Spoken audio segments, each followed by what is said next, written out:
বর্তমান প্রেক্ষাপটে বাংলাদেশের জন্য যুদ্ধের প্রস্তুতি না নেওয়া আত্মঘাতী সিদ্ধান্ত হতে পারে। প্রধান উপদেষ্টা ডক্টর মোহাম্মদ ইউনূসের বক্তব্য থেকে স্পষ্ট, অন্তর্বর্তীকালীন সরকার দেশের প্রতিরক্ষা খাত নিয়ে গভীরভাবে চিন্তিত। বিশেষত চীন ও পাকিস্তানের সঙ্গে সামরিক সহযোগিতার দিকে বাংলাদেশের এগিয়ে যাওয়া এখন সময়ের দাবি হয়ে উঠেছে। এমন পরিস্থিতিতে বিশেষজ্ঞদের পক্ষ থেকে পাকিস্তানের সঙ্গে পারমাণবিক সহযোগিতা নিয়ে আলোচনা শুরু হয়েছে। এ প্রশ্ন উঠছে, পাকিস্তানের সঙ্গে পারমাণবিক চুক্তি বাংলাদেশের কতটা যৌক্তিক বা কৌশলগতভাবে উপযোগী?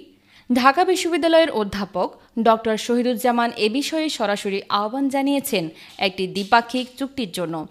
ডক্টর শহীদুজ্জামান এই প্রস্তাব পাকিস্তানের সঙ্গে সম্পর্ক জোরদারে নতুন মাত্রা যুক্ত করেছে, তবে একই সঙ্গে এটি সৃষ্টি করেছে বিতর্ক এবং কূটনৈতিক উত্তেজনা।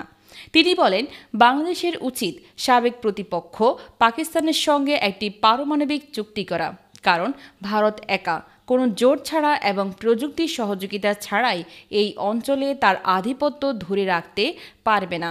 তিনি আরও বলেন, ভারতকে সেই 15 বছরের পুরনো ভ্রান্ত ধারণা থেকে বেরিয়ে আসতে হবে যে বাংলাদেশকে সেভেন সিস্টার্সের মতো নির্ভরশীল করে রাখা অসম্ভব।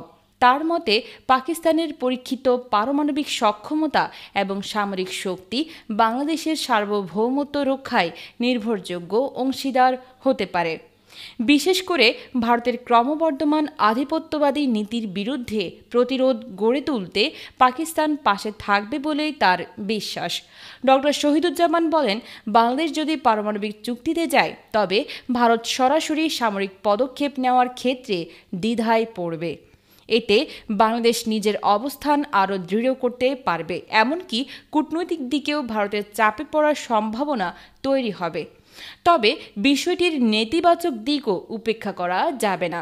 বাংলাদেশ 1970 সালে পারমাণবিক নিরস্ত্রীকরণ চুক্তি স্বাক্ষর করেছে।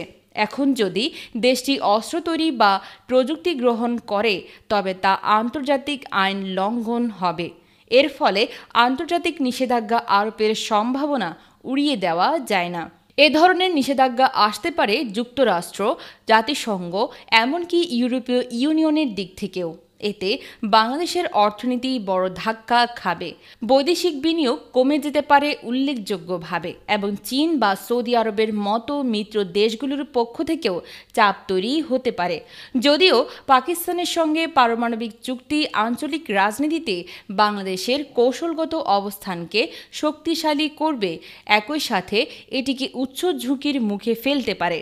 তাই অন্তর্বর্তীকালীন সরকার এমন গুরুত্বপূর্ণ সিদ্ধান্ত নেওয়ার আগে সব দিক বিবেচনার আহ্বান জানাচ্ছে। সরকার ভাবছে, পারমাণবিক চুক্তি ছাড়াও বিকল্প উপায়ে সামরিক শক্তি বৃদ্ধির দিকেও গুরুত্ব দেওয়া উচিত।